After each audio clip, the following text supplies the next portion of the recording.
eng thil ama kan tran tak tak ngai lo awang te hin pathian hi kan lo mamo lo pathian kan au tak tak ngai lo te pawh ni mai thei ni hoi ve mai mum ve mai mutop thole top ei top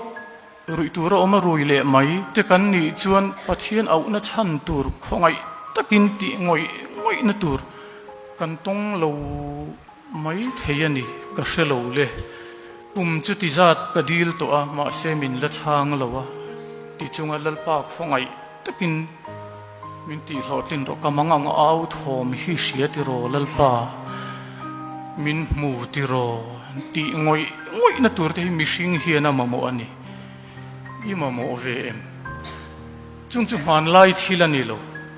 mishing om chung jong chun chu dik vek don ani ama ro chu engkim ti thei ini chuan engkim ti thei midangi mamo lo mai thei engkim ti thei ni chuan engkim ti thei midangi noki ti zo khial mai thei ni engkim ti thei emo in ti hi om thei ani o mi then khat chuan zual bul chu chapo na ni ti ten om la li su zui tu ren in ngai klo mangai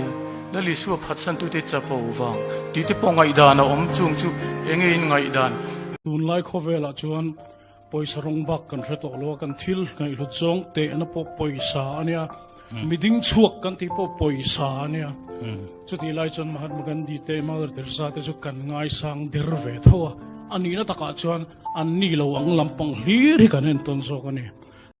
nupui nei donin nang ma level aya sang standard chung ko standard sang nei reng su a mel tha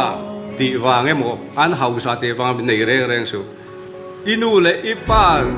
le khathiam lo re thei tak or ve tak mangai tu mei chia kha iso na ngai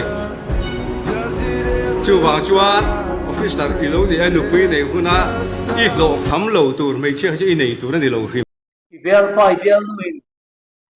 athen se chuanin heti hian sang la tha I thate le ne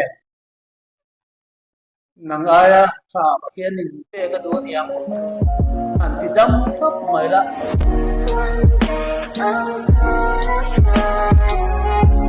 Dalpan en chayan enu lui zong zong a khevek chung pon nang ma tu ala nei sin suali ningang nge me khwal to che enga bol lo le tin omin nge nun to ka hello ni ma sila pathian mit mo chuan I lut nal kan thiam lo sin la ba chun chui nu tang ala chuak chenga apot mar chenga man ta ki na bo se ni don chelo puitling le no pang sir tir tu nilai san tu pui hong tu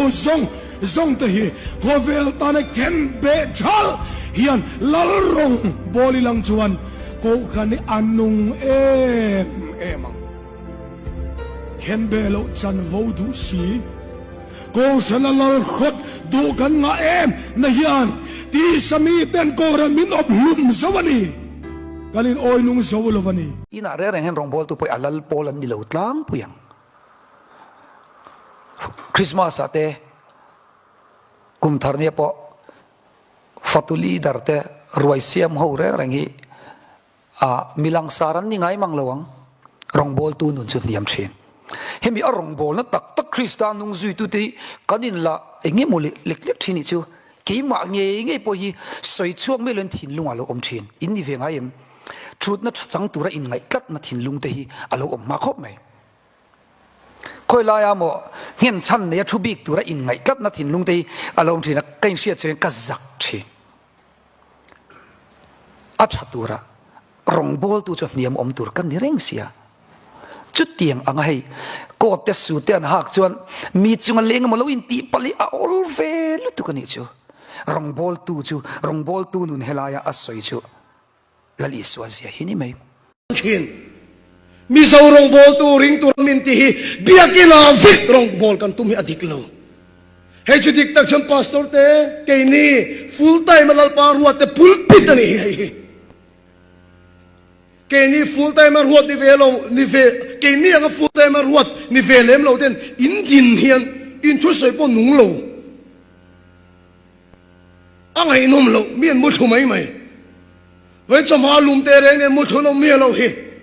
full time mà thu xây tôi ruột cái này vào cái thu xây cho anh nung nghe full time tôi bắt đầu buat xây tên này hay anh pulpit này hay rồi lùa về anh tụm em chơi na in pulpit này về vác lô in thu xây miền lộc về ngay vác lô chú mà cho địch ta cái xây cho cái niang hậu lùa tôi này hay